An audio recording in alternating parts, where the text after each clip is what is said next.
Megalo Box is an anime that takes you back in time. A time where you'd wake up on a Saturday morning, run to the living room with your bowl of frozen blueberries and watch anime on Toonami. It gives you that feeling of nostalgia a lot of people were missing from when they first started watching anime. And this show was filled with emotion, great characters, and most importantly, these fights. You got these characters beating the snot out of each other in a dystopian Japan with this gear that amplifies their punches, making them deadly. And these dudes have zero discretion for the other person. Yet, this show was never as popular as it really should have been. See, when this show aired in 2018, it came out the same time My Hero Season 3, Food Wars Season 4, and the last season of Tokyo Ghoul released. These other shows already have their place in the anime world, and people were hyped to continue their favorite shows, and Megalo Box did not fit into the same genre, even though it was a shonen. This show's genre is technically just sports, which makes the show's premise pretty simple. A slumdog named Junk boxes in fixed underground fights to make a living. His manager Nombu is in the wrong with some gangsters and has to pay off his debts. Junk keeps losing and Nombu's debts keep getting paid off. That changes when Junk loses a fight and takes a stroll across the river. There he almost runs into Yukiko Shirado near the construction site of the new Megalonia arena. Here is where he meets Yuri for the first time. Junk wants to know what real Megalo boxing is and tries to fistfight Yuri on the bridge, but unfortunately he's stopped by Yukiko. See, this bridge scene signifies the difference between the two groups of people in the show. You got the citizens, then you got the stray dogs. Obviously the citizens are the ones in the city, where the stray dogs basically live in the desert like nomads from Cyberpunk. We get to see an important aspect of this world, and that's the divide between civilization. See, if you are born within the city, then your life will be prosperous. You get handies and company blowjobs, where if you're a nomad, you steal, rob, box, and murder to make a living in this world. When it comes to world building, this show nails it. Having this clear divide between populations makes this dystopian Japan feel way more realistic than it has any right to be. And what really brings it alive is the art style. It's that 1998 nostalgia feeling from Cowboy Bebop, Trigun, Outlaw Star, and so many others. It took what those shows did well, mixed it with 20 years of anime, and you get this masterpiece. The hard black outline of these characters, the urban style environment with the half-finished background is wild. Yo, this shit is appealing as fuck to look at. So fast forward to the next day and Junk is about to fight when Yuri shows up to surprise everyone and fight Junk. And this fight went about as well as you'd expect.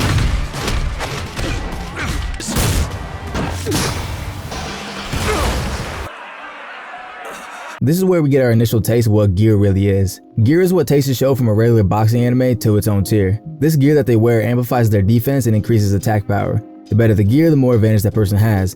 And the gear in this show is sick. Yuri's gear with the latest technology is like half a nanosuit, where Junk is wearing spare bike parts.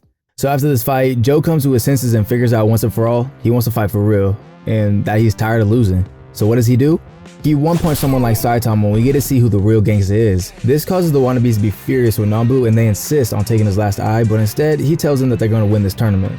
So Joe sees this as an opportunity to rematch Yuri, and with only 3 months to train and fight enough people to gain the attention of everyone, Gearless Joe is born. So when you watch the show, even with the added bonus of gear, it's clear that, yeah, it's an underdog story. Someone came up with nothing, and their team is literally called Team Nowhere, to them fighting in the biggest arena ever. You watch the show and you already know what's going to happen at the end, which can push some people away. But just like the wise Jesus Christ said, it's not about the destination, it's about the journey. And what journey is there without the characters? You got Yukiko, Aragaki, Fujimaki, the kids, who are just living their best life with the hand that was dealt to them, and the 3 characters that hold the spotlight of the whole show. You got Joe, Pops, and Yuri. Yuri is the villain of the show. He's not even that bad of a guy, no cap. He just has technology on his side that helps advance his career further. But most importantly, he loves boxing. His rush that he gets is the same rush you get when you're about to talk to a girl you really like. Unlike you though, Yuri goes through with it. Whereas you go home and jerk off the hentai thinking about all the nasty things you would do to her. Next bitch on my list is Mayumi Hiro, everybody's favorite phys ed teacher. Look at the size of that ass. Pops steals the show, and without him, there would be no boxing. If this whole show was just about Joe winning fights, nobody will watch it. Pops brings a real grown-up action to the show. What goes on behind the scenes of the fighting world, and how real this shit can actually get when you're down and dirty with the mob. We get to see him and his interaction with Aragaki, which was by far the best moment of the entire show. A lot of other shows don't allow you to get attached to the characters, especially their side characters, but this show, they are so well thought out. Aragaki's 2-episode story arc at episode 6 was what made me fall in love with this show. Aragaki suffering from so many different experiences and emotion reminds me of what it's like just growing up. He's in his 30s, suffered years of depression from the war, and gave up on his passion. Yet it comes to terms with his life now, officially being a paraplegic. He fights in that condition? There's a lot to make up for, things I've lost. So it's time you paid your part of the debt. Aragaki and Joe's fight was something different. It was such a one-sided fight, but once the 4th round hits, these dudes are just throwing punches left and right like an all-out street brawl. Joe hits, then Aragaki hits, and Joe hits again, and which one is going to drop first? Who's going to push themselves even farther than the other one has?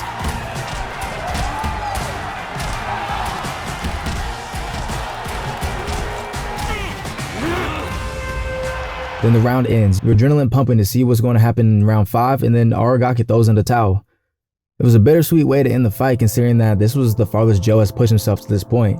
But we get to see why Aragaki threw in the towel, and it's the strain on his legs. This fight was hands down the best fight in the show. It was the most well drawn out and evenly matched fight. It was so evenly matched, Joe literally came and walk off the mat. He went so hard, like this shit was wild. That's what the show does really well. Even though I mentioned that this is an underdog story, they still give you that suspense in each fight. One thing about the show, these characters don't gain an extra boost from an untold force propelling them forward in their career. We get to see Joe train and be able to beat his opponents. They focus on each small detail about counterpunching, keeping your distance, and most importantly Joe's defense. We see him work this hard, and when you see this other guy though and their theme music starts up, you know this dude about to kick Joe's ass.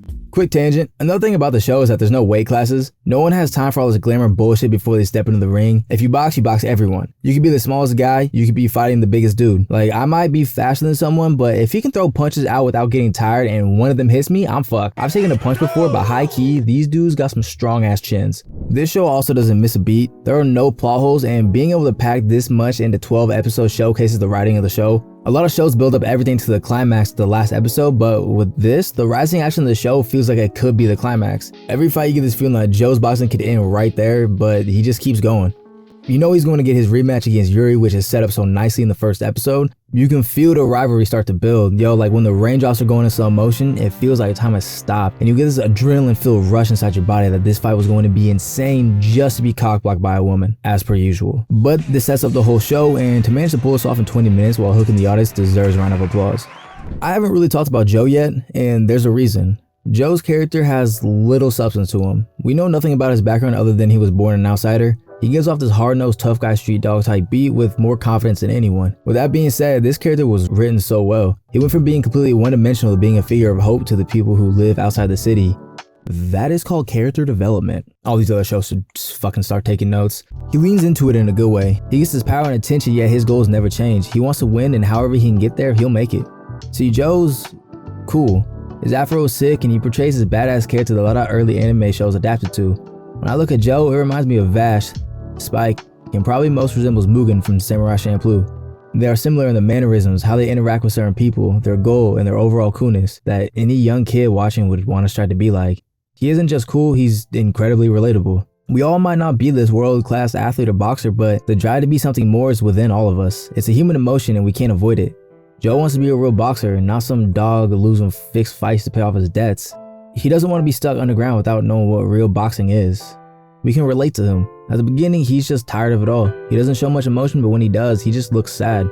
And when he finally gets the opportunity to fight his way into Megalonia, his whole demeanor changes and he pushes himself harder than he ever has.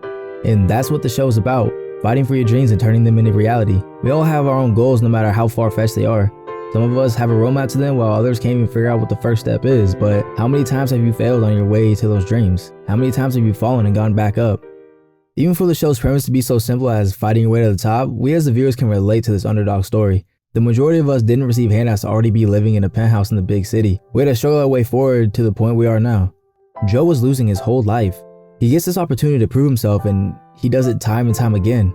If you watch the show just for the boxing, I hope you enjoyed it, but I challenge you to watch it and relate to these characters, get invested with the world, and see if it motivates you to start pushing for your dreams a little harder. Pushing towards your goals isn't the only theme of the show, however. There's moral debates within every character. We see it in Yuri throughout the series. He's so good at boxing, but everyone sees it that it's because of the gear. Everyone living in the wasteland has to make a living their own way, and the kids are no exception. They rob and steal to continue to move up in the world. Pops has to decide between paying back his debt or staying faithful to Sachio and Joe. Is he this selfish scorpion he's always been, or has he grown to love Sachio and his partner? So after rewatching the show, I remember why I enjoyed it as much as I did. The vibe. I remember watching Samurai Champloo as a kid and thinking Mugen was the coolest cat in the jungle. Then I watched Megalo Box and the same feeling arose again. I don't know if it was the characters, the Mad Max style world, or the fact that the show made me want to go outside and start punching some trees, but whatever it was, you and your friends can get together, sit on the couch, dabble in the devil's lettuce a little bit and enjoy a timeless classic. One thing that you have been hearing this whole time is the music. The entire soundtrack is one big banger. Shout out Mabun. Yo, shout out this guy. He's easily one of the greatest producers from Japan I've ever heard. In this soundtrack, you can hear the influence from this guy, the Samurai Champloo music creator. May he rest in peace. They both brought hip hop into anime, mixing with these beautiful instrumentals that match each character in this world.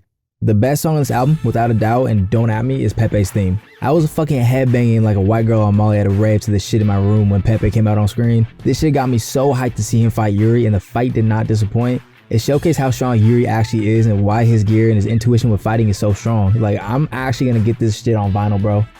If you miss watching anime in the early 2000s, this show is meant for you. If you have never watched anime before, this show is meant for you. It's a great first episode to watch if you've never got into it before. You know, this doesn't have all the anime tropes you see in these other shows. The characters are relatable, the plot is easy to follow, and each episode is filled with these boxing scenes that are incredibly realistic, and it fills you with the suspense to keep you on the edge of your seat. This show is phenomenal, 9 out of 10.